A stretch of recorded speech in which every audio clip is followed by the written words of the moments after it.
improving literacy, we need to consider the following. Vocabulary plays a fundamental role in the reading process and contributes greatly to reader comprehension. We cannot understand the text or the story of the book that we are reading without knowing that word means. Example, what happens when a beginning reader comes to the word dig in a book?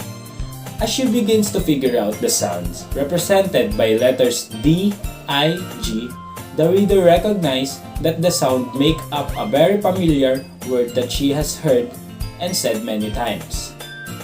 It is harder for a beginning reader to figure out words that are not already part of their speaking, oral vocabulary. Indirect vocabulary. Children learn the meaning of most words indirectly, through everyday experience with oral and written language. Children learn words' meaning indirectly in 3 ways. They engage daily in oral language, they listen adults read to them, they read extensively on their own. Vocabulary.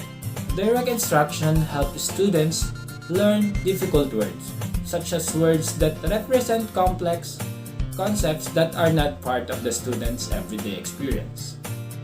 Direct instruction of vocabulary relevant to a given text leads to a better reading comprehension.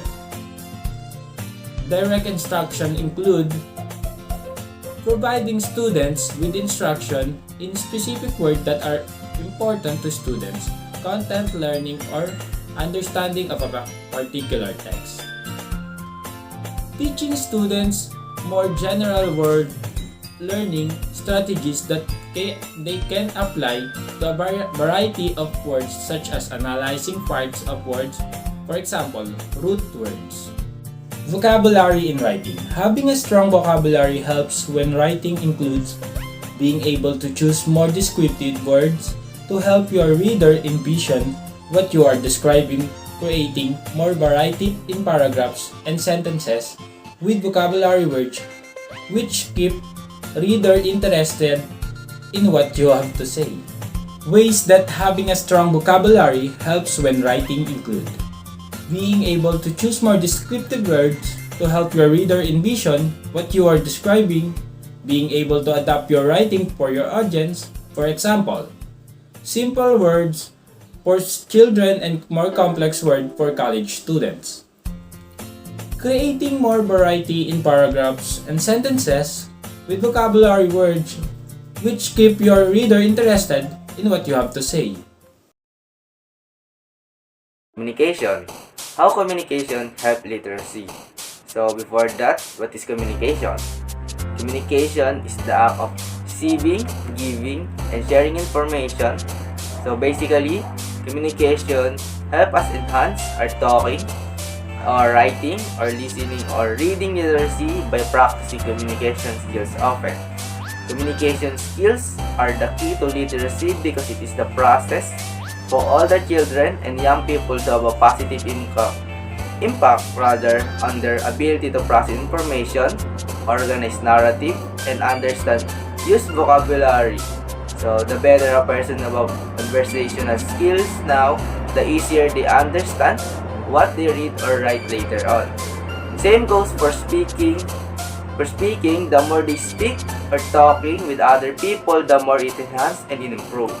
And also, a good communicator listen carefully, speak or write clearly, and respect different opinions. To improve communication in reading literacy through course read extensively. Reading helps build your vocabulary, enhance your sentence structure through structure abilities, and improve your overall communication skills. As you read, you will become more comfortable with the English language and be able to use it more confidently both in oral communication and written work. Effective written communication is even more important than spoken communication. Unless it is being recorded, regular speech does not last. However, written communication is a record and people may refer back to it later. This means that in addition to creating a connection with your audience, you need to consider the lasting impact what you write. Think about how it will be perceived by your audience initially. as well as impact it will leave. Can we improve communication in writing literacy? First, through know your goal, state it clearly. Effective written communication has a skill, purpose, and that purpose is communicated to the reader. Explain in clear terms what you want reader to do. So next is use the correct tone for your purpose tone. Help your writing be more effective. Certain forms of communication like memorandums and proposal need a formal tone. Writing to someone you know well would need more an informal tone. The kind of tone depends on the audience and the purpose of the writing. Third is keep the language simple. Do not overuse glitch or jargon and expression or try to impress with big words. This can make this reader work harder and you want to make it easy to understand what you are saying. So the fourth one, stay on topic and keep it concise. Effective written communication stays on topic. Avoid information that is not relevant. Clarity is key, less is more when it comes to length. And keep sentence and paragraph short and concise since long. So complicated sentence will slow the reader down. Leave out words that do not contribute to the main focus of the communication. And number 5, use active voice, because using an active voice will strengthen your writing. It's easier to understand sentences that are written in the active voice.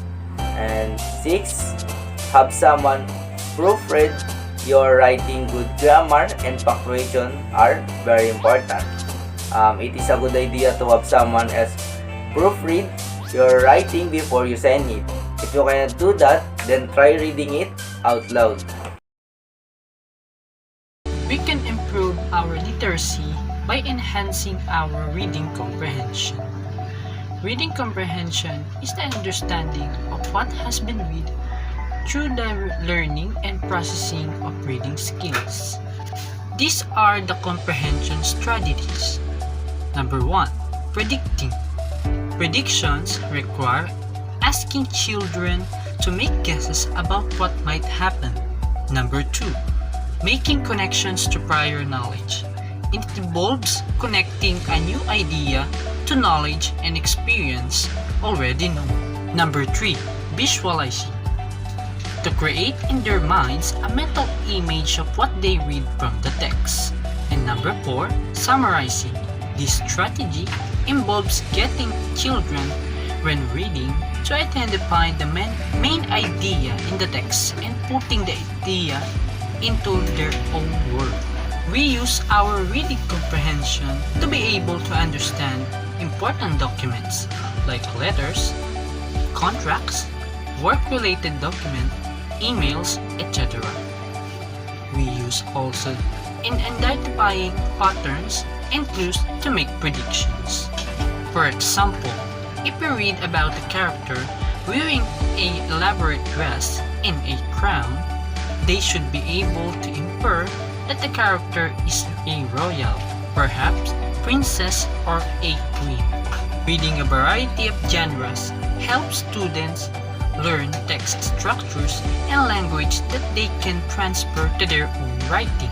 If we always read a lot of books, then we are able to write and construct sentences and grammar. We can easily make an essay, paragraph that is needed in school.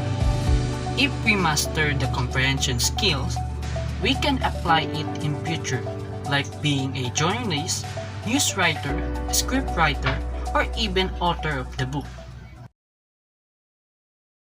What is linguistics?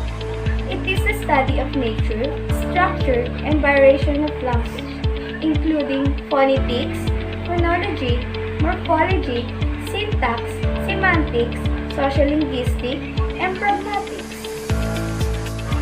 What is the use of variation language? Number 1. Phonology. It is the sound in speech in cognitive terms. Number 2. Phonetics. It is the study of sounds in speech in physical terms. Syntax. The study of formation and structure of sentences. Number 4. Semantics.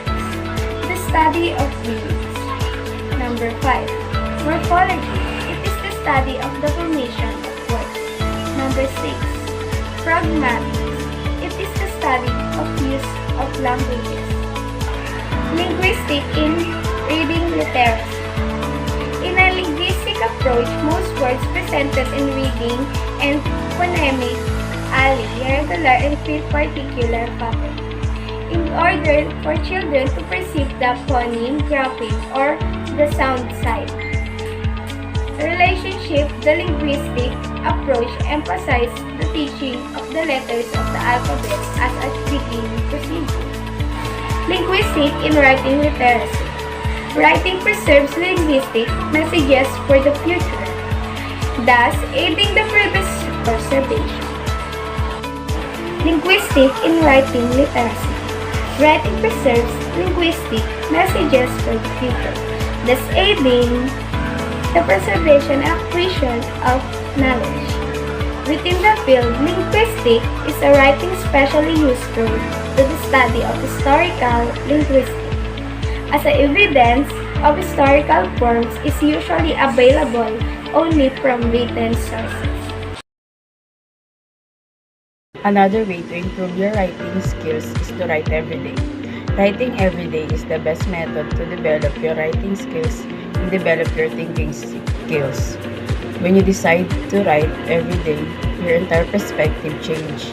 As you go down the street, you find yourself looking for fresh ideas, stories, and article topics. This is creativity, and inquisitiveness is essential if you want to be a great writer. It allows you to see the world in a new light and to really polish your work. Practice, practice, practice. Simply doing it is one of the finest ways to continue to develop your reading abilities. Being a better reader does not happen by accident. It requires time and effort. Reading, like many other great talents in life, from athletics to public speaking to cooking, requires practice and repetition to improve. Find your perfect reading location that allows you to focus and concentrate on the subject at hand. Obtain the ideal hours of day to read and practice at those times.